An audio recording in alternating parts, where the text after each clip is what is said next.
Criminalist Behavior Podcast, the podcast that takes you deep into the heart of Louisiana's history and current, most chilling true crime stories. I'll be guiding you through the darkness of these crimes and all of those involved. Each week, we dig deep on those forgotten crimes or those crimes currently happening with the underlying legends that continue to haunt us. So lean in, listen, and get ready because true crime is anything but ordinary. Stay with me as we unravel what happened in these mysteries. So today we're going to be talking about the case Death by Acetone from a Louisiana nurse. And this is episode number 42. If this is your first time listening, hi, my name is Sarah Soudier, and I'm your host for Criminalist Behavior Podcast. I want to thank you for listening to this show, and I really hope you enjoy it. So trigger warning right off the bat. This episode may contain content of a graphic nature, including descriptions of physical and sexual violence against adults, children, and animals. Listener discretion is advised. So, I'm going to banter on a little bit, some people might like it, some people might not, but I'm not going to banter for long. But, so it came to my knowledge that my daughter has a class with one of my followers, and it's her law studies teacher.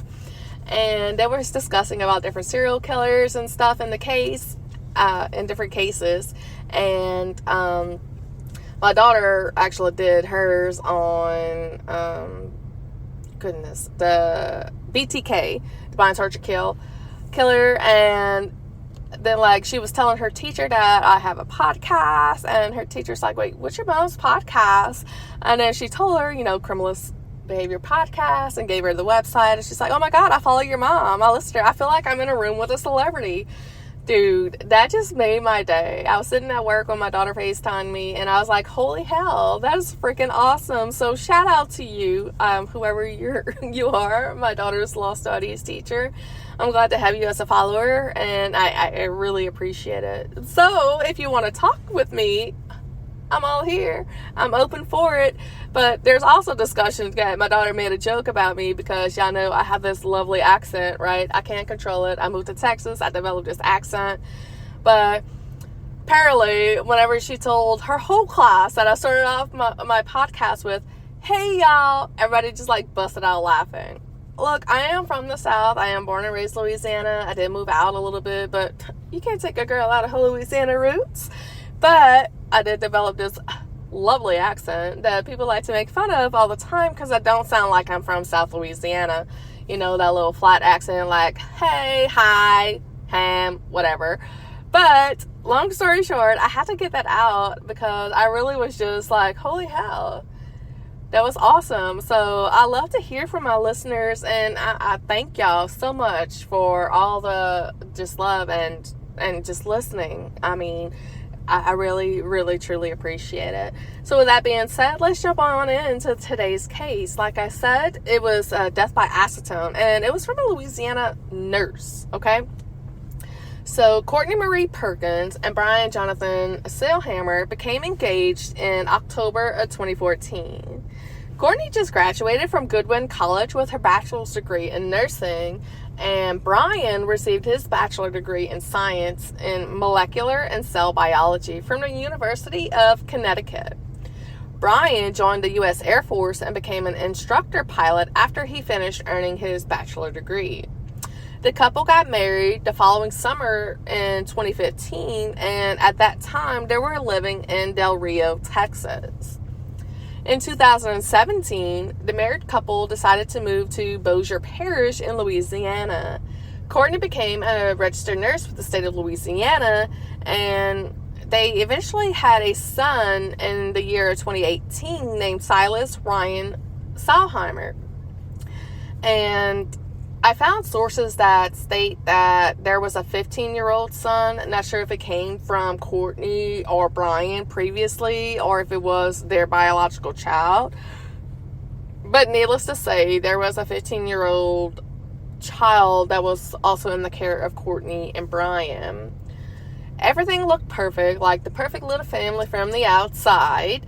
But the couple, along with their sons, lived in a prominent neighborhood in Benton, Louisiana. And when I say prominent, y'all, gorgeous, gorgeous, gorgeous.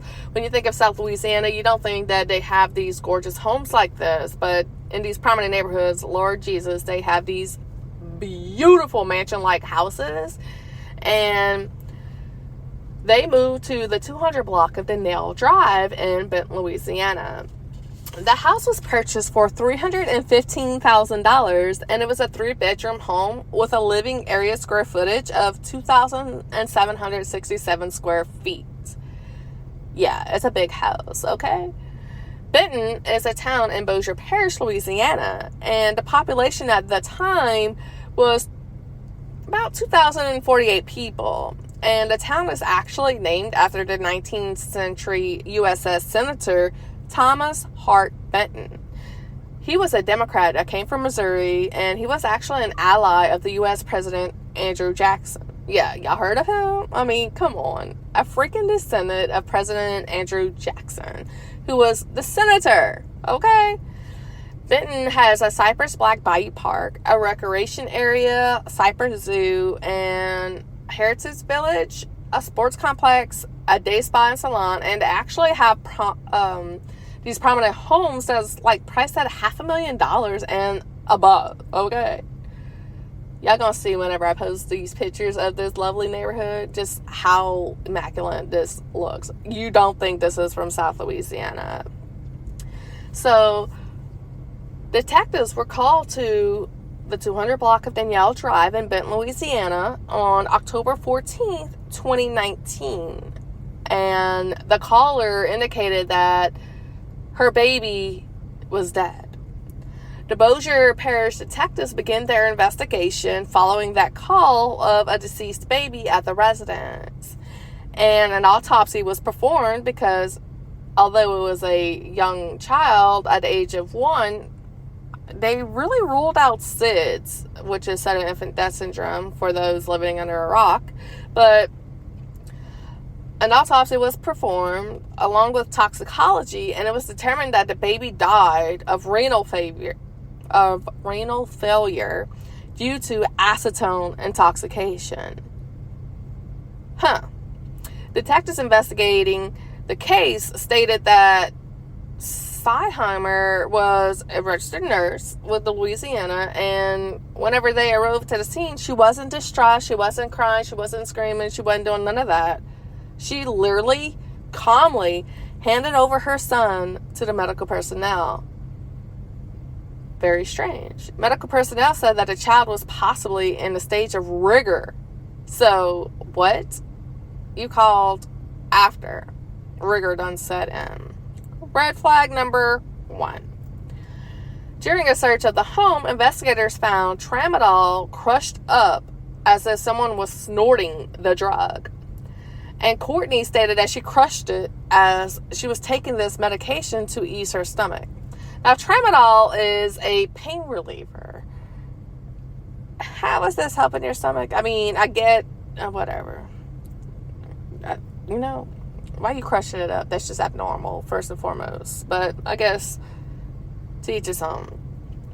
There was also a large amount of empty alcohol containers that was found in the trash can inside the home.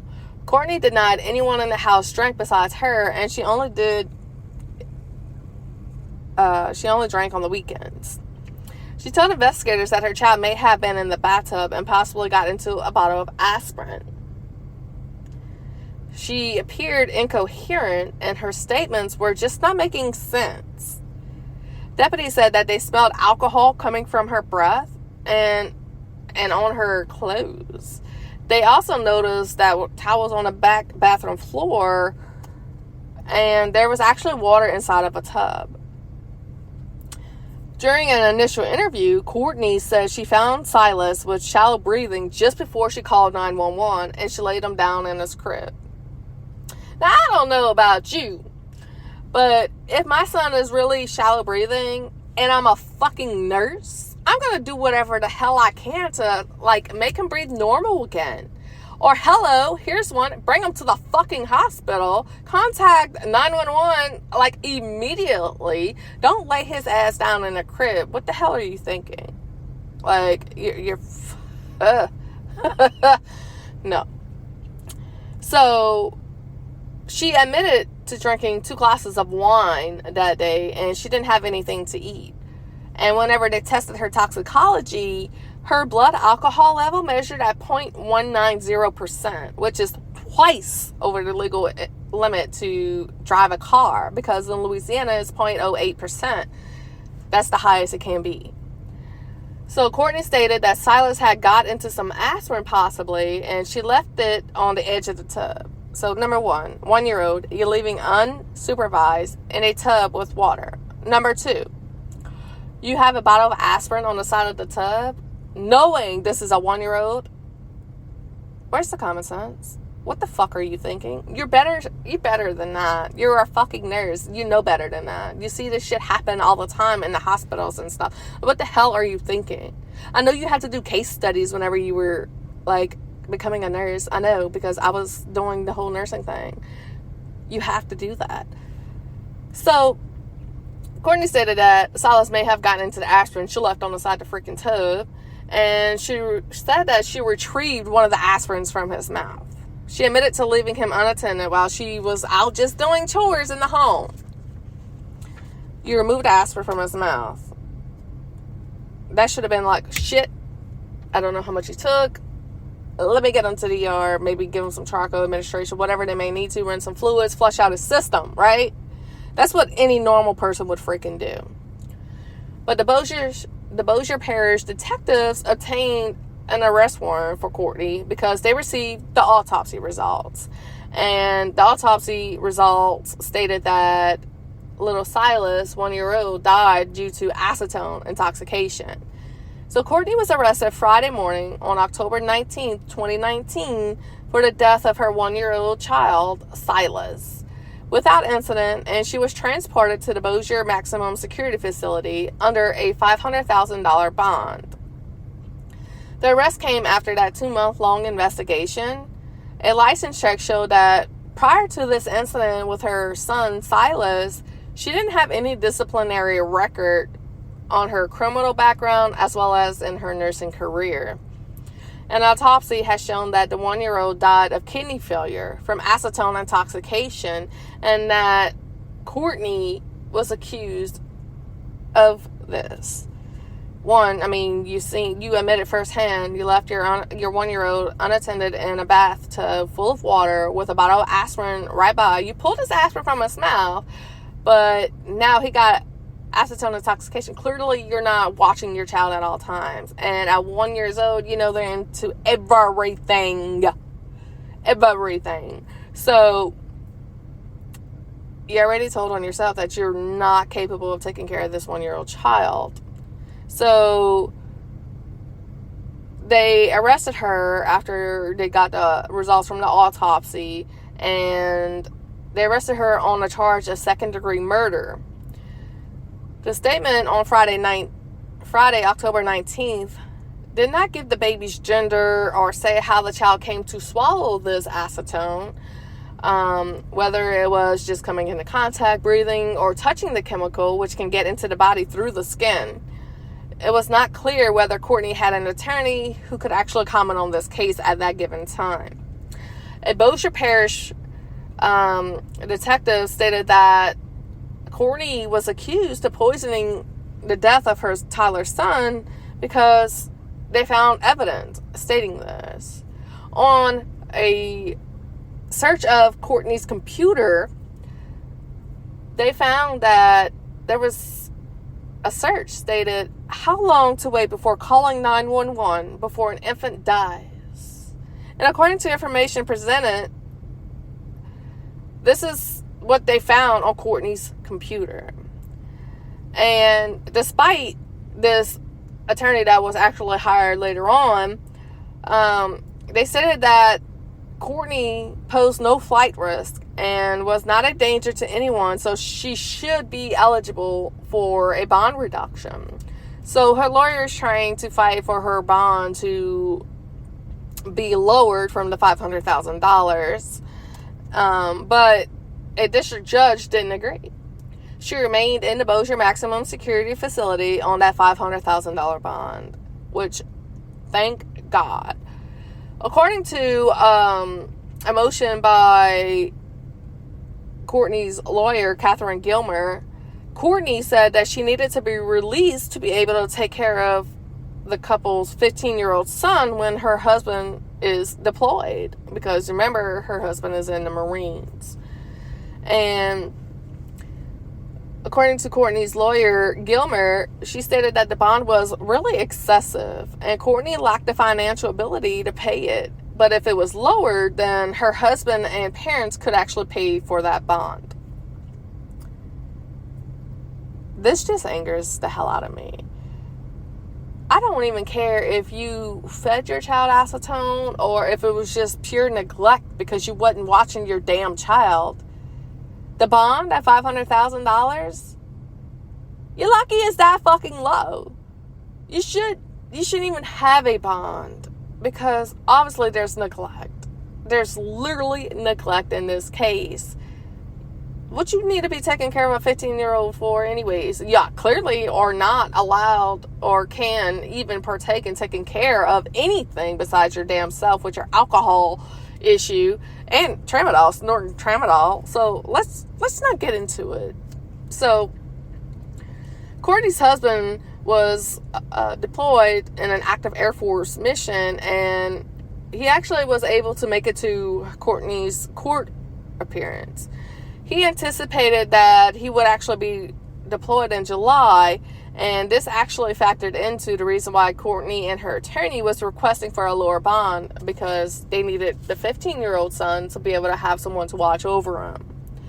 So let's get into the investigation of this, shall we?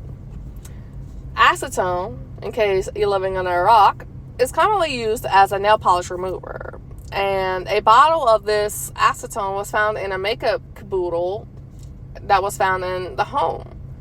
In addition to searching for information about why the 911 call was so delayed, she also searched on her computer for what types of poison to use.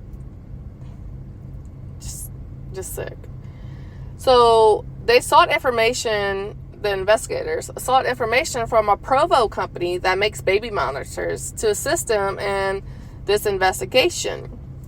On October 14th, deputies from the Bossier Parish Sheriff's Office were dispatched because of a baby 1 year old was not breathing or conscious. And according to the search warrant affidavit, Silas Seilhammer was declared dead on arrival. As officials in Louisiana began questioning Courtney, they noticed several inconsistencies in her statements. She provided several different accounts on events prior to the death of her child, and she just really couldn't keep a straight story. They also discovered that there was a baby camera in the room. The mother, aka Courtney, lied and said that the SD card that was for the camera that would record everything and save it to this drive, she stated that that SD card was not in the camera, so it was only a live feed only. But investigators, through their thorough research and lovely search warrant, they found the SD card in the camera still, and they really had to obtain another search warrant. Because in case you don't know how search warrants work, they're very specific on what you can and cannot do. It's not just okay, here's a search warrant, you can search and find anything in the home. No. It's really specific. So they had to get a separate search warrant for that, right? So they got the SD card and the content was reviewed, and it was discovered that it actually recorded everything that happened that morning. The video monitor was made by a Provo-based outlet baby care company, and Louisiana officials got additional data from the camera and Courtney's account for that camera, and it assisted them in their investigation. Louisiana police initially wrote a warrant from their state, but the outlet baby care would not honor that warrant as it is from another state that was outside of Utah where the monitor was purchased. Louisiana officials then called the Utah County Sheriff's Office to get them to write a search warrant on their behalf. So Courtney was seen on the baby video monitor, rocking the child all day. At one point, she gets up and it appears that the child is already deceased. 911 was not called until almost 2 hours later. So you sitting here rocking this child to sleep. You know he's dead. You put him down and you wait 2 hours before calling 911. No telling how long he was dead prior. Courtney was described as being calm when she handed her son over, who was very cold to the touch, and like previously stated, rigor started already setting in. Courtney was tested positive for ethyl alcohol and regular alcohol in her system, and it was determined that she was actually really, really over the limit. The circumstances surrounding the crime were very much, at least, disturbing. The investigation revealed evidence suggesting that there was an altercation prior to this incident, leading to speculation about potential motives. Like, she's searching on a computer, like, what poisons to use to kill my son? How long should I wait before calling 911? Like, it's just very heartbreaking and very disturbing. But was it a cry for attention? Like, we just don't really know. Courtney's actions and the choice of acetone raised questions about her state of mind at the time of this incident. And in the ensuing legal proceedings, the prosecution aimed to establish a narrative of intent and malice, which, while the defense sought to mitigate those implications, there were arguments related to mental health or self-defense. Against a fucking 1-year-old, y'all. What the hell? What is acetone, y'all? What exactly is acetone and what it's made of and what it is used for? Yes, it is commonly used as a nail polish remover. That's what most people know it for. But it's actually a natural occurring compound known as propanone. And it is composed of the elements of carbon, hydrogen, and oxygen. And it presents as a clear liquid that is really highly flammable. And it's also used as a cleaner in the industrial setting. So it's not just for your nails, but this chemical is also found in some common household products and cosmetic products. It can also be found in commercial settings where it is used as a thinner for lacquers or for making plastics.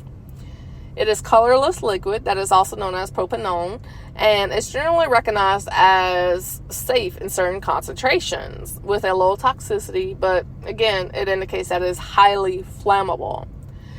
It is a solvent that mixes well with water and evaporates quickly, making it a well-suited chemical for many household and manufacturing uses. Some common uses are nail polish remover, automotive or furniture lacquer, degummer and or degreaser for textile products, and it can also be used in production of plastic. The FDA determined that acetone is safe for use in an indirect food additive in adhesives and food contact coatings. So, the hazards of acetone, okay? Acetone is highly flammable, but it is generally recognized to have a low acute and chronic toxicity. If it is inhaled, it can cause a sore throat or a cough could be developed. And it is very hazardous to your health and safety, let it be known. If you inhale it, inhaling acetone can irritate the respiratory system, causing headaches, dizziness, nausea, vomiting, and even unconsciousness. If acetone gets to you by skin contact, it can actually dry out, irritate, and crack your skin. If for some unknown reason you get acetone in your eyes, it can irritate your eyes, causing redness, pain, tearing, and a stinging sensation. But if you ingest it, like you really take a gulp of freaking acetone, swallowing acetone can damage your whole gastrointestinal tract. And also, like stated before, acetone is extremely flammable. Even its vapor can cause a flash fire. So, you want to avoid breathing acetone. You want to wash your skin if it gets under your skin. Flush your eyes immediately with water for at least 15 minutes.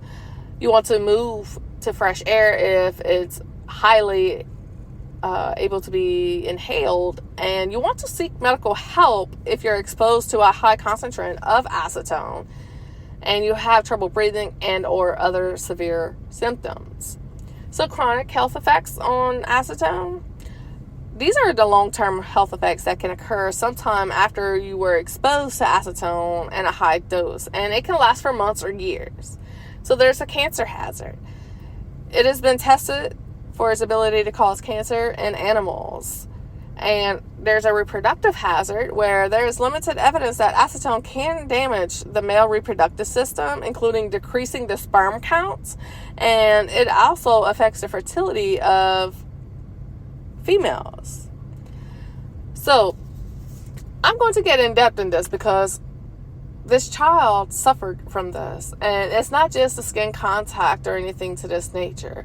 I'm going over this because I want you to understand the degree on how this child suffered in the hands of Courtney. So, pulmonary congestion and edema can follow if you inhale acetone, which irritates the mucosa. Gastrointestinal hemorrhage can be caused by repeated vomiting or blood after you consume it. There are neural behavior effects indicative or narcosis, sedation, and respiratory depression, ataxia, paresthesia, and renal lesions can also result in acetone poisoning. Again, if you inhale it, just, the vapor, okay? Just the vapor. It causes you a sore throat, cough, can cause confusion, headache, dizziness, drowsiness, and cause you to be unconscious. It dries out your skin if it gets directly onto your skin, and you can have blurred vision, pain, redness, stinging, feeling in your eyes if it accidentally gets in your eyes. Again, some signs after acetone poisoning result in ingestion of the product can cause nausea and vomiting, and it can target organs. So a hematological, aka blood forming, a nervous system, it could go in the ocular system, aka eyes, renal system, reproductive, and respiratory. Okay, it can affect all of these systems in your body.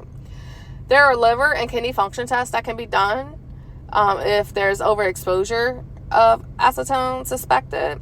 It could also be tested in your urine, blood, and expired air. So like whenever you breathe out, it could be tested in that. An EEG can be done too, which is electroencephalogram, is where they put these little nodes on top of your head and manage your brainwave activity. And it searches for brain effects as memory, concentration, sleeping patterns, mood, like especially social withdrawal and irritability can occur, as well as for headaches and fatigue. There's going to be evaluations of the cerebellar, autonomic, and peripheral nervous systems because it attacks your nervous systems. This poor 1-year-old child. This is what happening in this 1-year-old child's body as this is taking place, okay? Positive and borderline individuals should be referred to a neuropsychological testing and careful history of past and present symptoms and exams. So no telling how long this exposure has been happening to 1-year-old Silas. Medical tests that look for damage already done are not a substitute for controlling the exposure content of acetone. Just the vapor of acetone can cause a central nervous system depression, cardiorespiratory failure, and even death. Especially in children, only 2 to 3 milliliters per kilogram is considered to be toxic. That is a very minute amount of acetone, y'all. And sudden exposures of atmospheric concentrations have been reported to produce no gross toxic effects of minor transient effects, but it can cause like the eye irritation if it's not this large amount of it. So acute exposures to acetone have been reported to alter performances in a neurobehavioral test. And women were most reportedly to suffer from different irregularities in their menstrual cycle. So also, in case you didn't know, acetone actually is a metabolic component in blood, urine, and the breath that we breathe, right? It is one of the 3 ketone bodies that occur naturally throughout oxidation in our bodies. It can be formed endogenously in mammalian body from fatty acid oxidation. Fasting, diabetes mellitus, and strenuous exercise increase the generation of how acetone is affecting your body. And under normal conditions, the production of ketone bodies occurs almost entirely within the liver, and to a smaller extent in the lung and the kidneys, right? So, liver, it directly affects your liver, attacks it, okay? Products are then excreted in the blood and transported to all the tissue and organs in the body, where it uses it as a source of energy. So, acetone is readily taken up by the blood and widely distributed to the body tissues. It doesn't just affect, this is just by swallowing it, y'all, okay? It affects every fucking system in your damn body. It can interfere with the composition of the membranes, altering the permeability of the ions in your body, and it's very, very toxic to the liver and produces hematological effects. The renal toxicity may be due to the metabolite formate, which is known as the nephrotoxic, and excreted by the kidneys. So it gets into your system, it goes through your liver, it gets issued through all out your bloodstream, into the body tissues, and it affects every single freaking organ. Every freaking organ. As the kidneys excrete it, it's just very freaking toxic, okay? So treatment. Following any oral exposure to acetone, considering insertion of a non-gastric tube to aspirate the stomach contents. So pump out your freaking stomach. And following inhalation exposure, the patient is actually moved to fresh air and given oxygen to monitor for respiratory distress. And if their coughing or difficulty breathing is developed, they actually look at the respiratory tract for irritation, pneumonia, bronchitis, and they administer oxygen and, if needed, ventilation, right? They treat bronchospasms with an inhaled beta-2 agonist and an oral or perennial corticosteroid. So if it's exposed with the eyes at a copious amount, then they actually flush out your eyes for 15 minutes and acetone dries out everything, right? So then now you're going to have to worry about keep flushing your eyes out because your eyes are going to be really dried the hell out. So immediately first aid, okay? So if you discover this, immediate first aid. This is what she should have done. And being a nurse, she should know some type of thing to how to fucking help her child, right? You want to ensure that adequate decontamination is first and foremost taking place.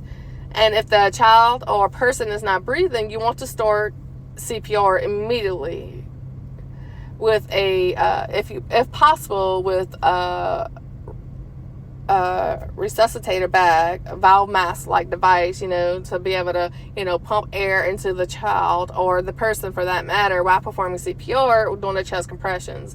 Obviously, you need two people to do this, or you can intertwinely, switch out between the heart palpitations as well as giving them the oxygen through the bag.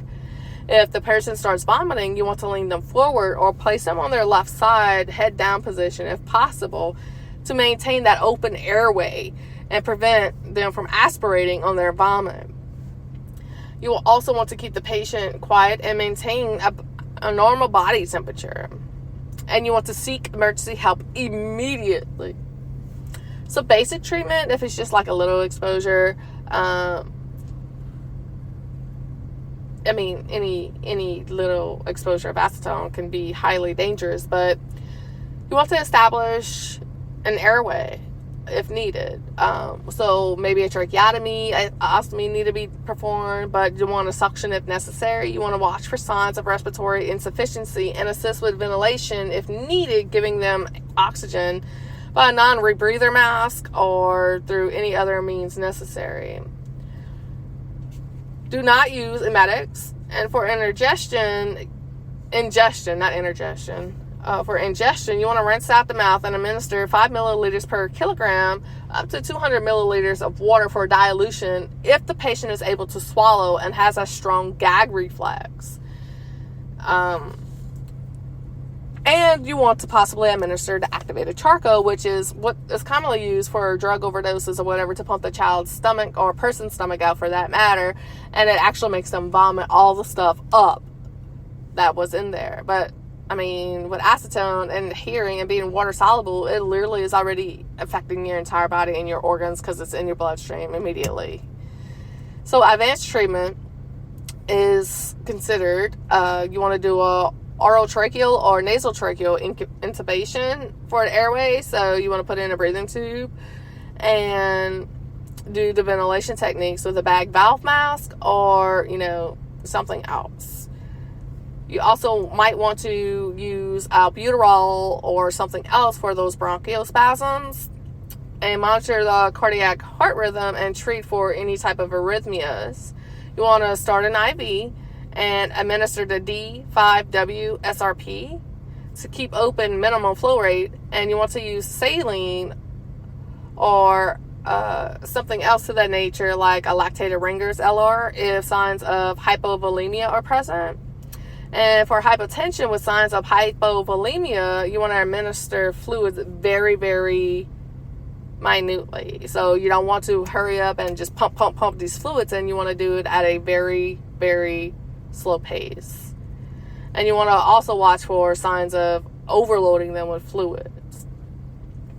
So hemodialysis effective removes isopropanol, alcohol, and acetone, but is rarely indicated because the majority of patients can be managed with a supportive care alone. Dialysis should be considered when levels are extremely high. So this means kidney dialysis, in case you're not following me. The child, in this case, would have been suffering for the renal failure, because that's what he was, the autopsy stated that he was dying from, was renal failure due to the acetone intoxication.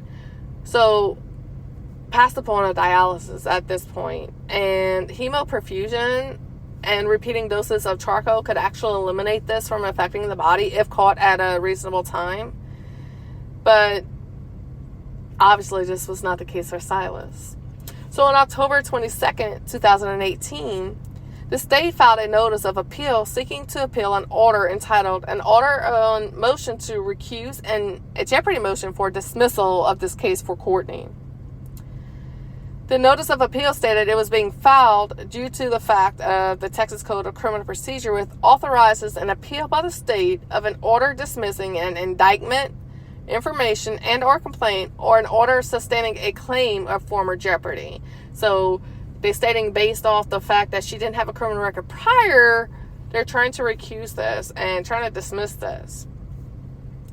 The order in the underlying cause stated it is ordered in a judge that the motion to recusal is denied because the judge denied this recusal, and the verbal jeopardy motion is actually granted. So therefore, because the order appeared to grant a jeopardy motion for this dismissal, the court appeared to have a jurisdiction to consider this type of appeal, because she got her license in the state of Texas. They came from Texas. This is Louisiana. She just registered with the Board of Louisiana of Nursing to be able to practice in the state of Louisiana. So they have to file the motions for both Texas as well as Louisiana, okay? In an order dated December 21st, 2018, the court noted that there was a court order stating the state also seeks an appeal to dismissal the underlying causes through an order sustaining a claim of jeopardy. The state contained the language in that interpretation of the child's court order. So, for example, the state stated that a trial judge is without jurisdiction to dismiss a criminal case as sanctioned, and the law and the record do not support the sanctions of a dismissal, and orders this case to be entered and tried. So they denied any of that, and they wanted to try this case. And Courney County's reply, however, questioned that the court's jurisdiction was able to actually adhere to this case, because they stated that the court had limited jurisdiction to hear that matter as a petition for mandamus relief, and they didn't have jurisdiction to hear that matter on appeal under decided provisions of the Code of Criminal Procedure, as there has not been a final order issued to this particular case. And the order stated that the state seek to appeal does not dismiss this pending criminal case in any of the above captions, but it actually wanted to appeal that there may be ambiguity to what judge would put in his order. And so, on May 8th, 2019, the court ordered the state to show cause why this appeal should not be dismissed for lack of jurisdiction, because it appeared that statements that were made in the Courney County's reply had not actually been dismissed. So, it provided an order denying a motion to disqualify, but may be reviewed based on the mandamus and may be appealed in accordance with any other law, but stating there was no other law at this time that allowed into interlocutory appeal of an order denying this motion. So, they rejected the argument that the court had jurisdiction to consider appeal that involved the denial of the motion, and it wasn't designated for publication. And the appellate court abated the case to trial court for clarification of the order. So the state filed a response into this on June 5th, 2019, and they showed cause to which they had knowledge that the trial court order was ambiguous. And because the order is ambiguous, that they actually abated that appeal to the trial court for Judge Spencer W. Brown to clarify whether the underlying case has been dismissed or it is actually still pending. So, lo and behold, the appellate court wasn't certain about the intent of that order, and the appeal to permanent clarification by that trial. So, Judge Brown signed a clarification order stating his prior order denied the motion to recuse Judge Courney Seilhammer from hearing this case on June 26, 2019. And his underlying cause was still pending, but it was put into motion. And the court stated that they did not have jurisdiction to consider that order, so it was dismissed from that particular judge due to lack of jurisdiction. In 2022, Courtney Seilhammer pleaded guilty in connection with the poisoning death of her son, Silas Seilhammer, and she was sentenced to 15 years in prison in the Bossier District Courtroom. District Judge Michael Craig recommended that Courtney serve that time in a facility where she can be treated for alcohol abuse and mental health. Courtney, at the age of this, was 38, and she was given credit for time served. She's been in jail since her arrest in 2018. No. Courtney was arrested in 2019. I'm sorry, I just got confused for a second. So she was in jail since her arrest in 2019, so she's been in jail for, give or take, 3 years. Courtney was initially charged with second-degree murder, but she pleaded guilty to a reduced charge of second-degree cruelty to a juvenile in a plea arrangement with the DA's office. And the agreement set up a 20-year cap on her sentencing. District Attorney Marvin stated that he accepted the reduced plea because of some sketchy evidence. And that sketchy evidence stated that the son could have accessed that caboodle with acetone in it. So it may not have been that she force-fed him the acetone, which obviously can be true, because children get into everything. But on January 3rd, 2023, Brian Seilhammer was in court and was granted a divorce from Courtney Marie Seilhammer.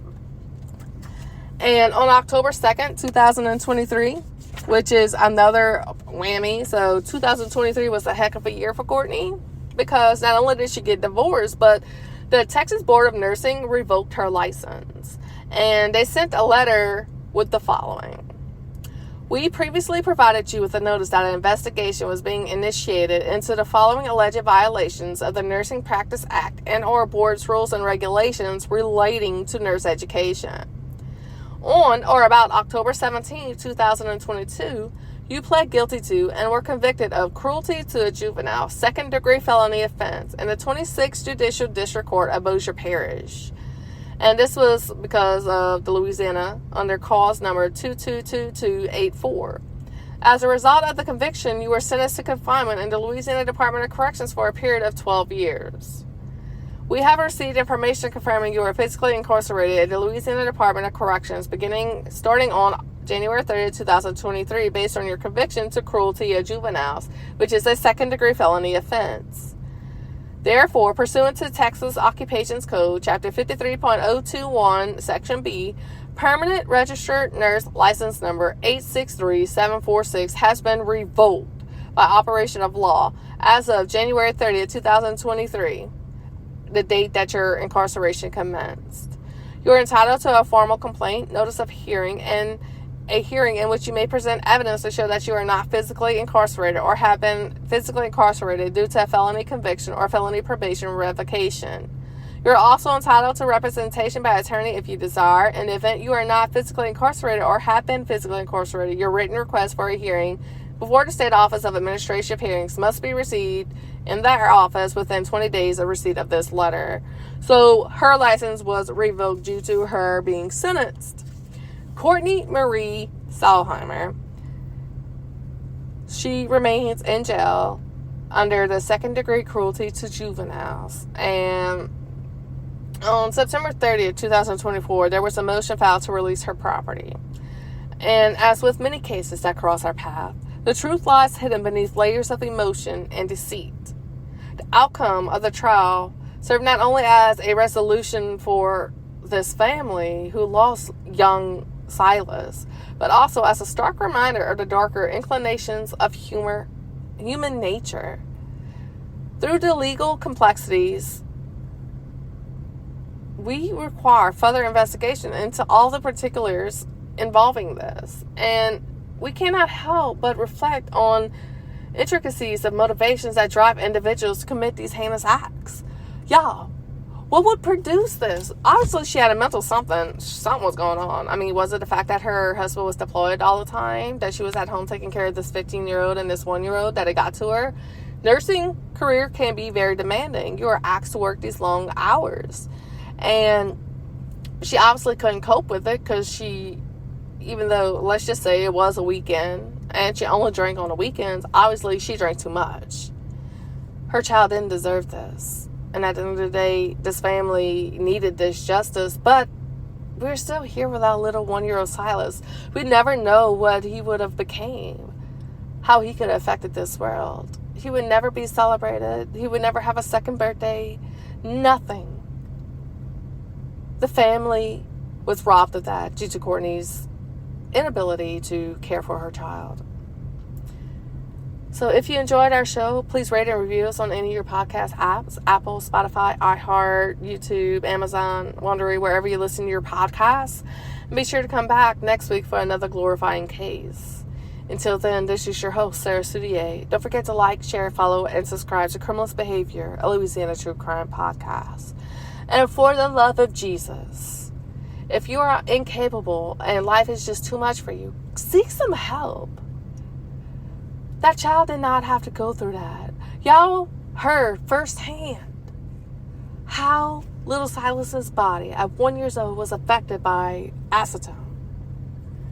The extremities, every organ, every part of his body was affected by this horrible, horrible thing that happened to him. He didn't deserve this. And Courtney, you deserve every day to suffer in this. May you think of Silas all the time, because I'm sure he was just a happy little boy, just curious. At 1 year old, you have a very curious mind. Yes, while it is able for him to be able to get into something, he shouldn't have been able to have that time. You were a nurse. You should have had precautions. You know better. Shouldn't have had the bottle pills on the side of the bathtub, or left the water still in there. The baby could have drowned, for that matter. Let's not even put the aspirin into play. But the fact that this baby died because of acetone intoxication, of renal failure, he suffered. This baby should not have suffered. I hope you suffer every single day of your life. And 12 years is not enough. 12 years is not enough. Divorce is not enough for you. It's really not enough. Losing your nursing license is not enough. You deserve the same agonizing feeling that baby Silas had.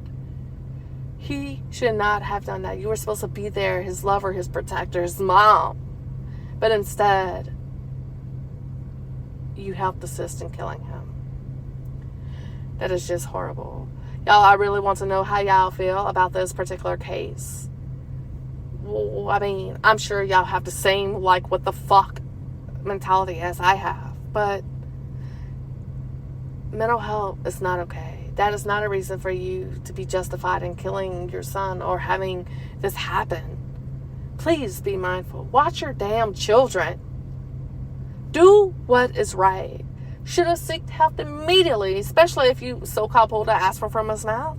Should have sought help immediately, because you don't have at home. You don't have all of that stuff as you have readily available for you in a hospital. And as a nurse, you should have known what to do.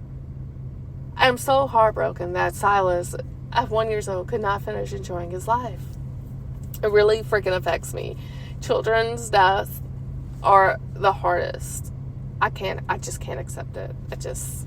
It's horrible. But thank y'all so much for following. Thank y'all for listening to the case. And please do write. Let me know what you think about this whole ordeal and Courtney, poor baby Silas, and how he had to suffer. And hell, even the Brian, Courtney's husband, who was deployed, fighting for our freedom. How he has to live without his 1-year-old son now. Thank y'all. Thank y'all for tuning into the show. And until next time, this is your host, Thursday, and I'm signing out. Hug y'all children, because tomorrow is not promised. Bye.